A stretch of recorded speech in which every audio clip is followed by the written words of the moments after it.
Ever played a single-player game that stuck with you longer than any movie? In 2026, we're getting a rare mix, blockbuster scale, but stories that actually hit. No spoilers, just the hook, the vibe, and why each game deserves a spot on your watch list. Here are 10 big single-player games in 2026 that actually care about story. Let's go. When was the last time a horror game made you slow down? Not because the game forced you, because you didn't trust the silence. Resident Evil Requiem is the next mainline chapter. And if you love single-player stories told through pressure instead of exposition, this is one of the clearest watch this games of the year. Resident Evil doesn't need long speeches to tell a story. It tells it through spaces, through what's missing, through a room that feels abandoned but not safe. And the real hook is survival. Limited resources turn every encounter into a decision. Do you spend what you have right now, or do you save it and risk what comes next? So here's the recommendation. If you want a cinematic horror campaign where the tension is the storytelling, Requiem belongs on your list. Ever wanted an open world that feels like a movie, but still lets you fight like it's personal? Crimson Desert is a single-player action-adventure set in a brutal fantasy war zone. And the hook isn't go anywhere. The hook is, you're moving through a continent that doesn't care if you survive. This is built for players who want story with momentum, big travel, big conflict, and the feeling that every new region isn't just content, it's another chapter pushing you forward. And that's what separates a real story-driven open world from a sandbox. You're not just wandering, you're being pulled. So here's the recommendation. If you want blockbuster spectacle with a strong narrative spine, and you still want hands-on combat, driving the pace, keep Crimson Desert high on your 2026 list. What if Bond wasn't a finished product? What if the story was watching him become dangerous? 007 First Light is a story-driven action-adventure built around a young James Bond. And the reason it matters is simple. A Bond game lives or dies on mission fantasy. You want infiltration. You want pressure. You want that quiet moment where you're one wrong step away from failure, and you still have to keep moving. This is for players who want a cinematic campaign with chapters and set pieces, not a loot treadmill, not an endless open-world chore list. A tight spy story where the tension comes from being outnumbered and staying calm anyway.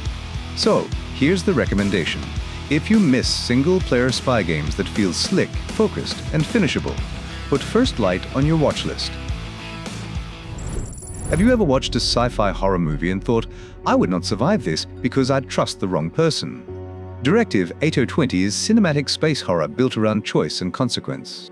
And this is for players who want a story that can actually punish decisions, not with a bad ending speech, with a different reality. Supermassive stories work when the fear comes from people, because under pressure, everyone lies, everyone panics. And the scariest moments aren't always the monster. It's the second you realize the room is divided. This is the kind of single-player narrative you play for the spiral. One choice to keep things calm, and 2 scenes later you're living with the consequences. So here's the recommendation. If you want a replayable thriller where choices reshape the experience, Directive 8020 belongs on your list. When was the last time a mystery made you feel unsafe? Not because something jumped out, because the world itself felt wrong. The Sinking City 2 is detective horror soaked in Lovecraft's dread. And the hook is simple. You're not just fighting to survive, you're fighting to understand. This is for players who like stories told through clues, through locations that hide meaning in details, through cases where every answer creates a worse question. And in games like this, the city isn't a backdrop. It's an antagonist. It shapes what you see and what it wants you to miss. So here's the recommendation. If you want a story-driven horror game where investigation is the engine and paranoia is the fuel keep, The Sinking City 2 on your 2026 radar. Ever played an RPG where choices felt real? Not because the game told you they were real, but because the world actually changed around you. The Blood of Dawnwalker is dark fantasy with a huge emphasis on choice and consequence. And that's the promise that matters. Not big map, not hundreds of quests, a world that reacts. This is for players who want story pressure, factions that remember what you did, allies who don't stay loyal just because you leveled up, decisions that cost something. Because the best RPG stories aren't just about saving the world, they're about what you become while trying. So here's the recommendation. If you want dark fantasy with moral weight and a world that pushes back, Dawnwalker is a must-watch for 2026. What if the scariest weapon in an RPG wasn't a gun? It was the past. Clockwork Revolution is a steampunk first-person RPG built around time and consequence. And the hook is insane in the best way. You change key moments, then you come back and live in the version of the world you created. That's real story-driven design, not more cutscenes, cause and effect you can feel. This is for players who love a setting with personality, a city that feels alive, characters who don't exist just to give you errands, and choices that feel like they permanently stain the timeline. So here's the recommendation. If you miss that BioShock-style atmosphere, but you want RPG reactivity and big narrative swings, Clockwork Revolution belongs on your 2026 list. What if a superhero game didn't feel heroic? What if it felt like survival with claws? Marvel's Wolverine is a single-player action game built around Logan, and Wolverine only works when it's personal, when it's close up. When the story isn't about saving strangers, but about carrying damage and still moving forward. This is not a build your hero sandbox. This is built for players who want a focused campaign with intensity, a story where the main character has a pulse. And honestly, that's what people want from Wolverine. Not clean, not safe, not cute. So, here's the recommendation.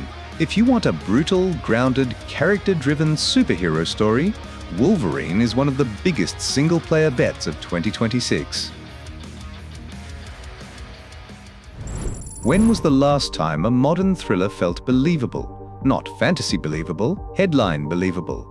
MUDANG, Two Hearts is a narrative-driven third-person action-adventure set in a unified Korea where a terrorist attack kicks off a crisis that spirals into something bigger. The hook is the contrast, public image versus private reality, order versus chaos, and two lives colliding in the middle of a national-level disaster. This is for players who want story with urgency, a modern setting, high stakes, and that everything is connected, feeling, where every new reveal reframes the last scene. So here's the recommendation. If you want a grounded cinematic thriller, but you still want stealth and action pushing the pace forward, keep MUDANG on your 2026 watch list. Ever seen a game release that turns the whole year into one sentence, before it and after it? Grand Theft Auto 6 is the blockbuster crime epic. And the reason it matters isn't just the budget, it's the scale of storytelling you can only do in games. Because GTA isn't just plot, it's a living world where story happens while you move. Characters collide, plans collapse, consequences show up in places you didn't expect. This is for players who want a cinematic story but refuse to be on rails. Drama, chaos, quiet moments, sudden violence, inside a world that never stops moving. So here's the recommendation. If you care about single-player storytelling at maximum scale, GTA 6 is the one you plan around. That's 10 big single-player story games to watch in 2026. And if you want more lists like this, subscribe.